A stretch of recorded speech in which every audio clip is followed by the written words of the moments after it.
The Shattered Temple is turning out to be one of the favorites in this tournament. A lot of guys seem to be picking this map.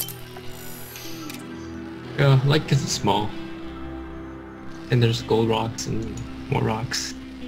Yeah, that makes a big difference. You don't just freely expand, especially against Zerg. But at TBT, I don't know. Anyways, day 4 of our tournament casting.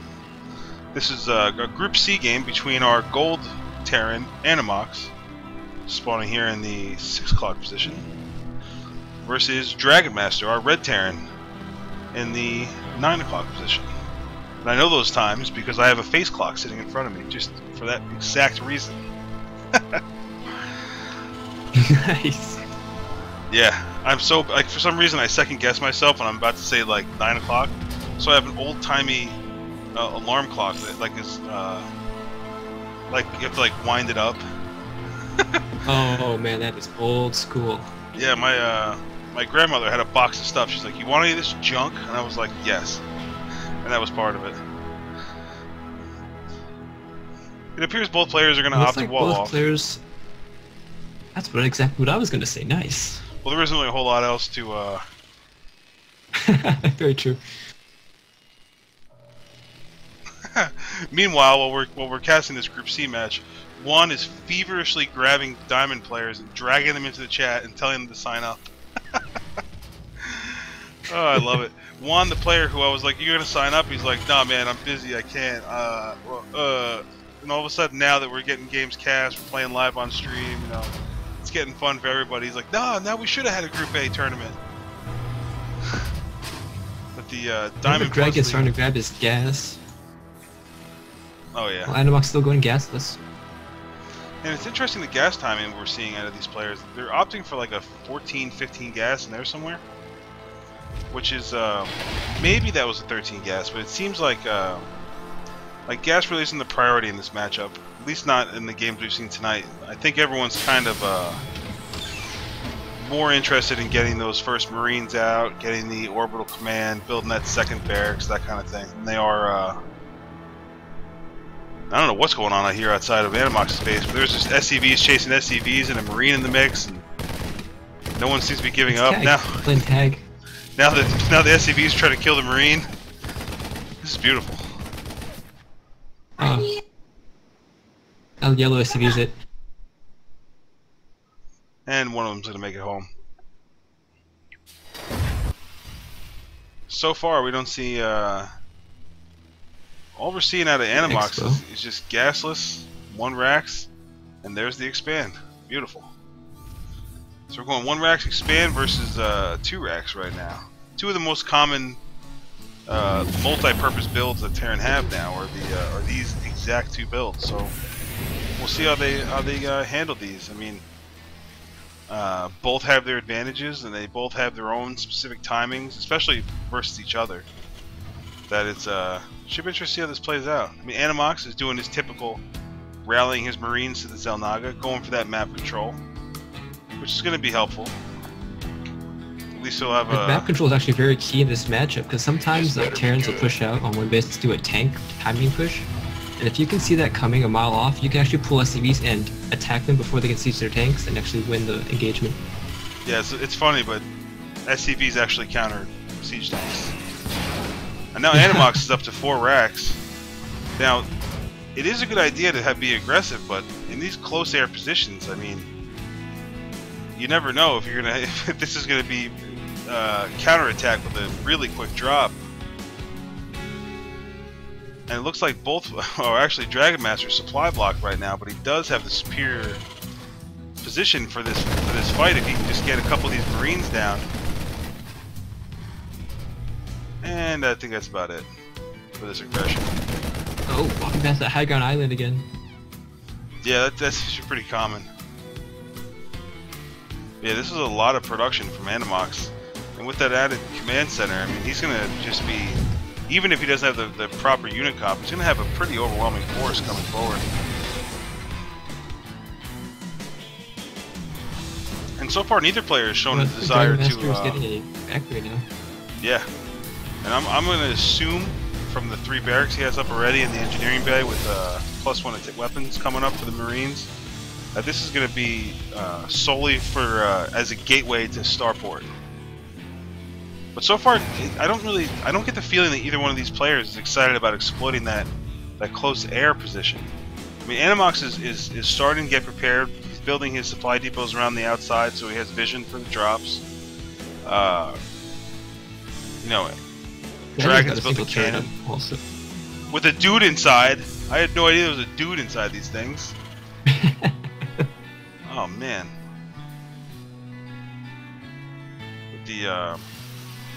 So far, Anammox really hasn't saturated his natural yet, but he already, I mean, the reward of having a second base is going to become apparent pretty quickly.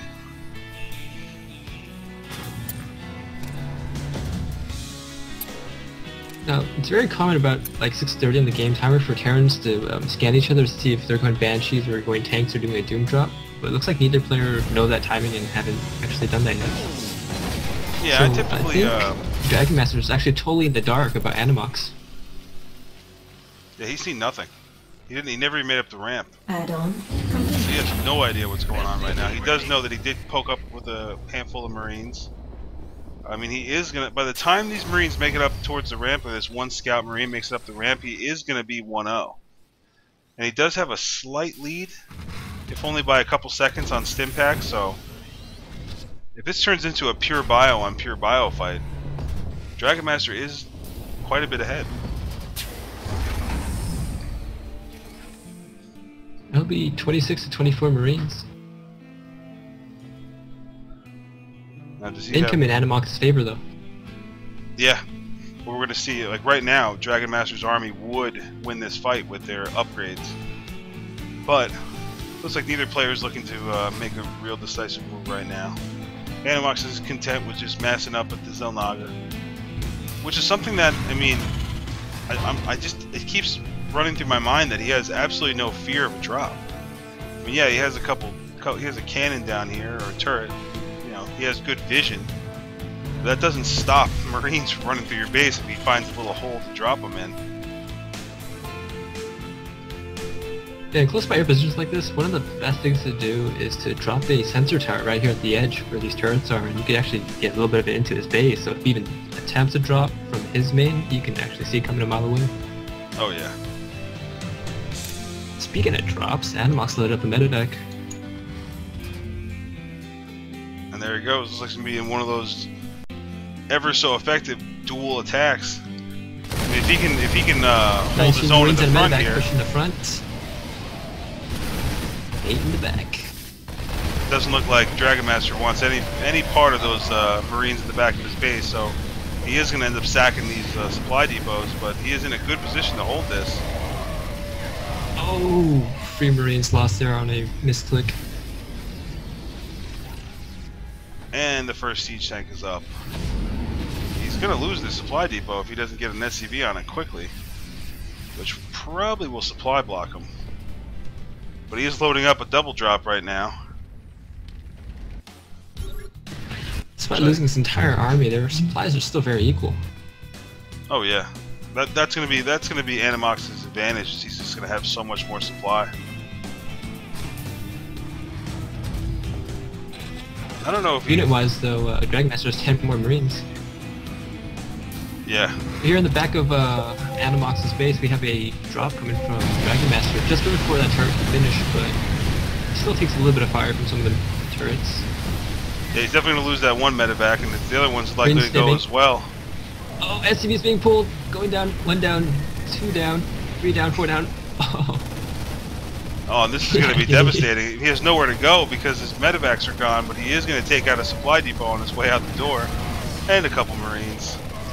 16 workers killed for DragonMaster. Oh, yeah. I would say that's a pretty fair trade. Well, let's see if he can hold at his base now. There's a not a large number of Marines, but with the medevac support. Well, it's not going to make a lick of difference if he runs into a siege tank. Yeah. There's one thing I've observed about TVT, it's the Terran with the most spaces can absorb the most harass, because he can just drop more mules and then use that to make more SCVs or make more Marines.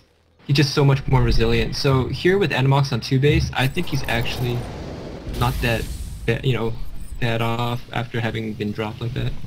Yeah, but we gotta think of it this way: it takes half as much time to recover if you have 2 bases. And unfortunately for Anammox, I don't think he realizes that that turret that he just finished had sustained too much damage, and that's so annoying when you're building like it doesn't look like it's damaged, then you finish it and it has like 4 hit points. Right. Such a pain in the ass. Now, Anammox, I don't know if he realizes that he's doing this, but by holding the central Zelnaga tower, he's actually keeping like his entire side of the map safe for him to expand, and keeping his attack options open to go to DragonMaster side of the map, as he's got siege tanks there, and he can't actually invade without getting hit by siege. Oh yeah. Looks like he's preparing for a move here. We'll see if this actually turns into anything, but looks like we have an SCV coming all the way out to the other side of the map for Anammox. Looks like he may be taking that sneaky third up in the 3 o'clock position, or he may just be scouting. We'll see. This one Marine's gonna start working on those rocks. It looks like. I'll see you in a week when those rocks are gone. But he's doing a good job. You know, Anammox seems to prioritize that vision. Pure Bioforce, but looks like Anammox is gonna make their first move.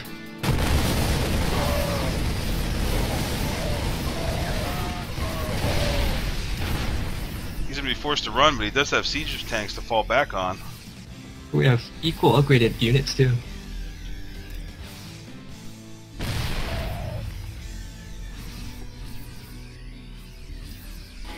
Looks like that's going to go in Anammox's favor really shortly when 1-1 finishes.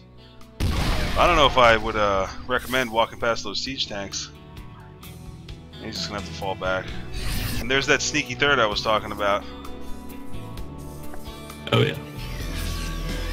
And this is now with his siege line pushed forward, like over here, there's even fewer safe bases for DragonMaster to take. Like if DragonMaster would take what might be his 4th in the top, the top base, it wouldn't be very hard to just send a few Marines up and just kill it. Yeah, this is a really strong position. Gold, that'd be just dangerous. Exactly. I have a medevac coming in trying to drop DragonMaster, but there's a lot of turrets in this route. Yeah, it's gonna be real difficult for him to find a safe spot to land even a single Marine. I think it's all he's trying to do right now is find a hole. And every Marine's gonna die.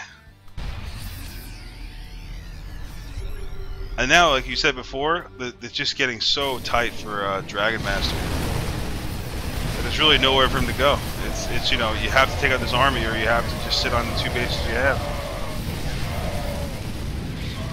He does clean up the siege tanks, but that doesn't leave him in much better of a position than he was moments before.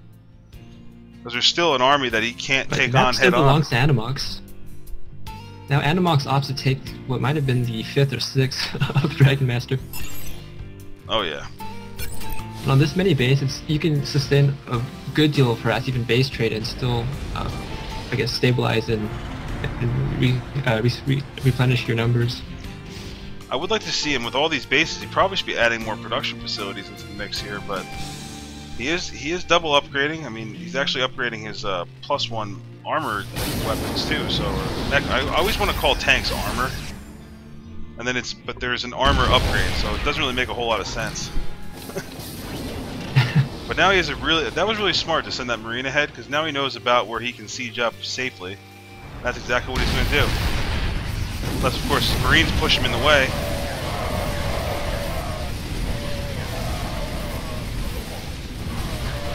It's a bit of a missed micro. They're trying to get really close to the tanks. Yeah, I think he almost got there and thought he was there and stopped. It's tough when you're dealing with a mixed army like that. You're trying to run right up on siege tanks. Right, it's really a hard call.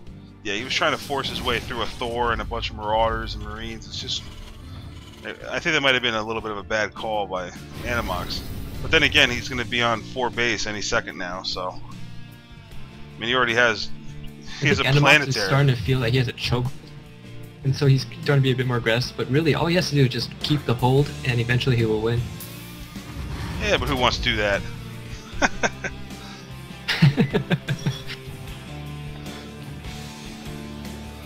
I know Zergs like to do it to Terrans all the time. Get the mutants out, deny your third forever. Oh yeah, so annoying.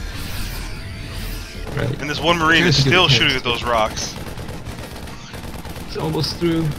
368 hit points to go. He's determined.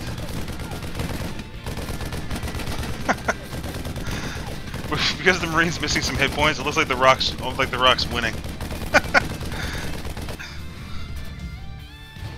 An interesting choice to have Thors in the mix here. I mean, that will. I mean, mixing a couple Thors against a tank Viking composition typically does.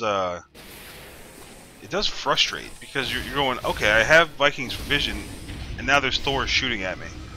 And especially if you let them clump up and you're trying to, like, you know, micro them back and forth, it becomes really difficult. But I don't think DragonMaster's seen that type of composition that would lend itself to a Thor counter. I agree. I think we seem to get Thors against other Terrans. Who played last? Was it who did he play the other day?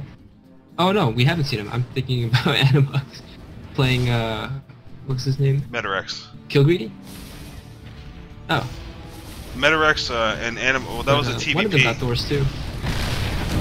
What we got here? We got a Doom Drop coming into DragonMaster's base. He has siege tanks on the low ground. It looks like he didn't quite unload all of his units, but it may be enough to break through DragonMaster's defenses. Marines all dead. Just Thors left. One Thor down, two Thors down, one Thor left.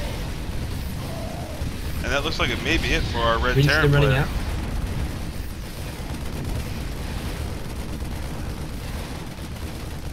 All we have left is what? We have 9 Marines left. 5 Marauders, 4 Marines, tank. And here comes the reinforcements to help clean up whatever's left here. So even though that seemed like it was the end for DragonMaster, it looks like he is going to escape. That is a lot of medevacs. See, I think Anammox actually attacked a little too quickly because he ended up not unloading all those medevacs in the initial fight. How's the siege tank doing here? 24 kills on this siege tank sitting up on the ramp.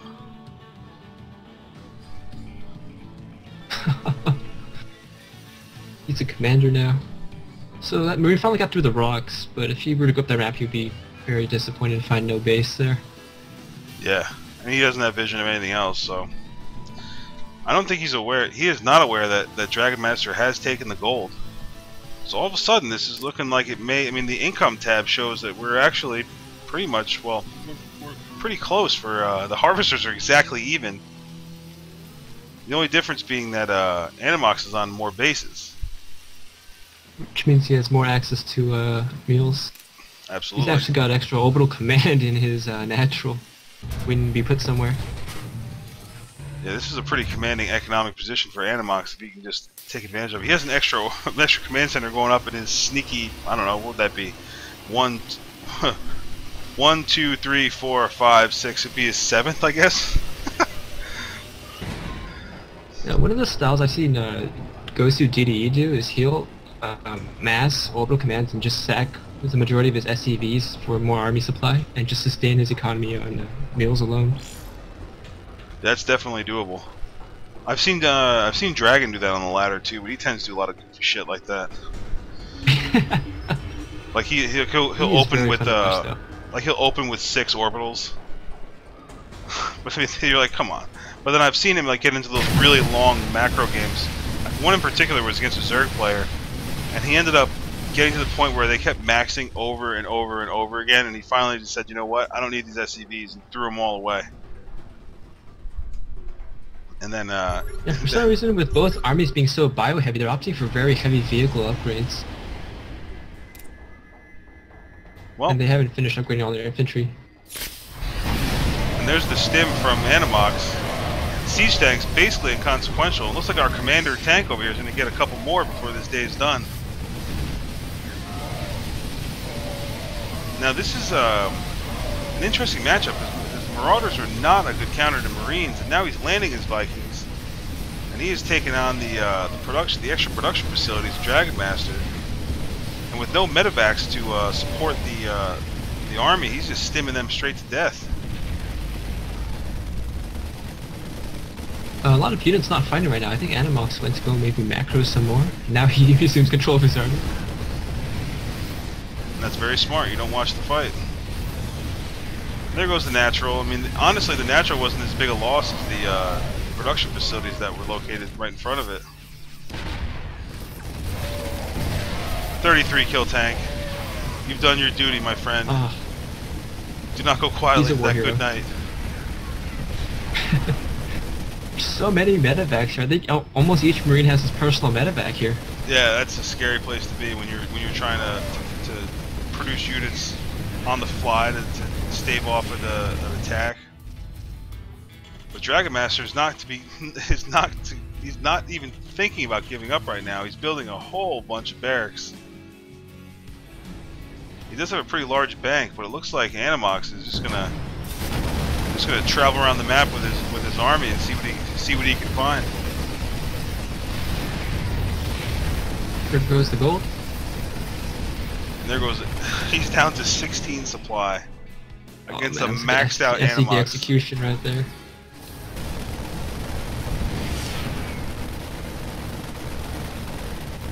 And now he's going to find his new production facilities, and that's the GG.